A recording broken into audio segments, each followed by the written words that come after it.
An Insatiable Need by Craine. There was nothing to say. With every rev of her sewing machine, Rarity would perceive this as an irrefutable truth, and stitch by stitch Rarity would guide her thoughts away from the contrary. Her focus narrowed upon the dress under her steady craft. "Come on, Sugar Cube, ain't y'all gonna talk to me?" came a strangely pleading voice. There was nothing to say. Nothing nice, at least. Again, Rarity directed all thoughts back to her work, eagerly, almost desperately, searching for minute details to pick at. Anything to keep her thoughts from the damnable apple farmer behind her. "Listen, Sugar Cube, I know this ain't how y'all fancied it, but I reckon I would've missed y'all a mite too much." Rarity could almost detect a butchered apology somewhere in Applejack's excuse. Almost. "And I suppose that makes it okay?" Rarity's voice was dangerously edged, ready to cut through the bone. "Does the term once-in-a-lifetime chance have no meaning?" Rarity didn't have to turn around to disclose the other mare's shame. She could practically feel it. But somehow, honorable as Applejack may have been, Rarity only acknowledged a selfish wench wasting her breath on useless remits. That alone took whatever constructive focus Rarity had mustered and shattered it into millions of deadly sharp pieces. Pieces she was all too eager to use. "Is there something you needed?" Rarity killed her machine, finally turning to Applejack. "Or are you quite finished with your empty apologies?" Applejack grimaced. No matter how polite or elegant Rarity sounded, Applejack could see, hear, taste, feel, and smell every slicing edge of those words. I just swung by to let you know about Pinky's party this afternoon," Applejack said, straining to keep eye contact. Somehow, if even possible, Rarity's destructive glare hardened. "You don't say! And what, pray tell, is the occasion?" she asked, daring Applejack to actually answer. The curse hanging from behind Applejack's lips nearly fell out, but she wisely considered how deep in it she already was. Knowing this, however, didn't make the truth any easier to say. "Pinky, well, you see, we, If she could have seen herself at that moment, Applejack was sure she'd keel over and die. "I'm just happy you didn't go. We all are." Little after Rarity's eyebrows lifted to the heavens did they plummet, etching a seething scowl on her face. "Do you mean to imply that Pinky is celebrating the utter destruction of all my hopes and dreams, Applejack?" she suggested, with a sickly calm air about her. "It ain't like that, and you know it, Rarity." Applejack's change of tone slipped, but like the truth uttered just moments ago, it could not be undone. "Isn't it, though? I don't recall the party being thrown in honor of my departure," Rarity hissed, her emphasis painful. "Why, if I didn't know any better, I'd say my so-called friends have had it out for me all along." Applejack had hoped to avoid this. By the stars above, she would have sold her whole farm if it meant a civil conversation could be salvaged from this visit. But seeing the red stained on Rarity's cheeks, feeling her own ribcage vibrate with every thump of her heart, Applejack knew that wasn't going to happen. "Now that's just stinking thinking. We both know how much of our friends love you." "Oh, and don't think you're exempt of any guilt either, Applejack." Rarity pointed at her fellow mare. "After all, if not for you and all your foolishness, I'd be in Canterlot right now."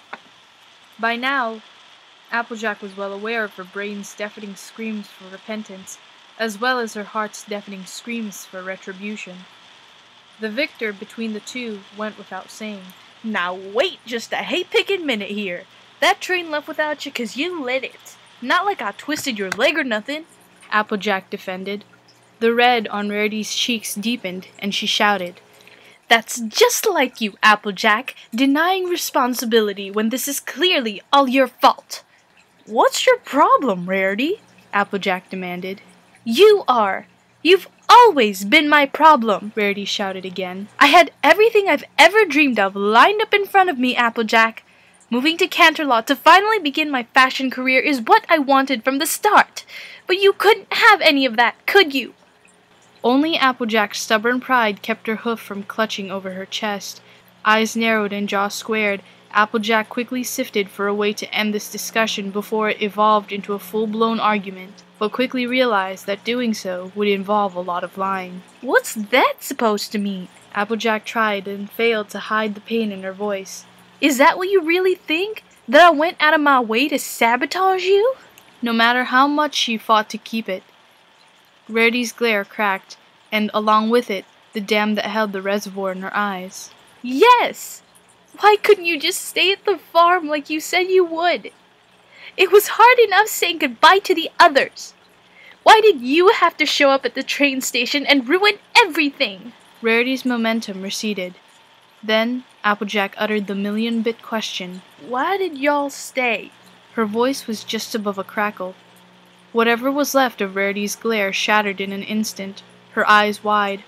Applejack's question held an entire universe of meaning and a maddening lot of answers. But only one of those answers burned at Rarity the most. The one that finally broke the barrier holding her tears. The one that stood right in front of her. Get out, Rarity hissed, gaining a solid sneer in return. No, I won't, Applejack bit back. Rarity choked the sob teetering at her throat, with all of her ability silently cursing the tears rolling off her face.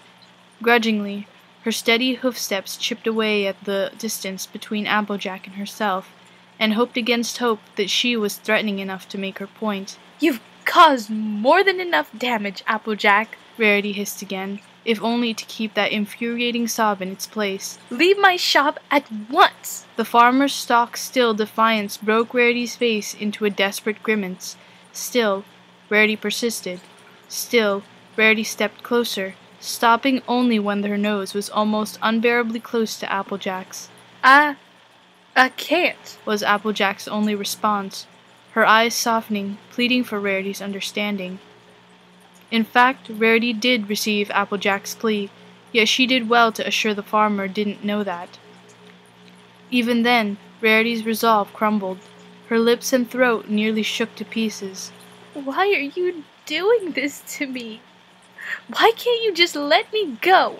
Applejack frowned, mentally cursing the tears threatening to spill from her own eyes. When I said I miss you too damn much, I meant it. That ain't saying I don't want what's best for y'all. It's just that Applejack miraculously kept strength in her voice. Every last word seized Rarity's chest with twists and turns, just as they had when the train prepared to leave the very same day. Then, just as she'd been during that terrible precipice, Rarity was gripped with indecision. The pony before her was the sole cause of her pain, and she knew it well, as sure as the growing puddle of tears below her. Rarity remembered exactly how much she hated Applejack, and as clear as the tears that finally dampened freckled cheeks, Rarity remembered exactly why she stayed. I hate you, Rarity squeaked. I know, Applejack whispered. Those words, and the unknown meaning behind them, pushed orange and white lips into a crushing collision. Once again, that was An Insatiable Need by Craine. The link to the main story will be in the description box below. Thank you, Craine, for letting this be my test reading. I loved this story so much. I apologize for the less than satisfactory audio and background noise. It was raining during the initial reading and quiet when I went back to redo the dialogue. Thank you for listening anyway. I hope it was good enough to entertain. Please leave a comment telling me how I did. I really enjoyed doing this, so I might do it again. Now the next challenge is deciding on a fic that wouldn't be such a huge thing to edit. Well, I'll leave you now to forge on to your next task. My name is Weasel Soup, and thank you again.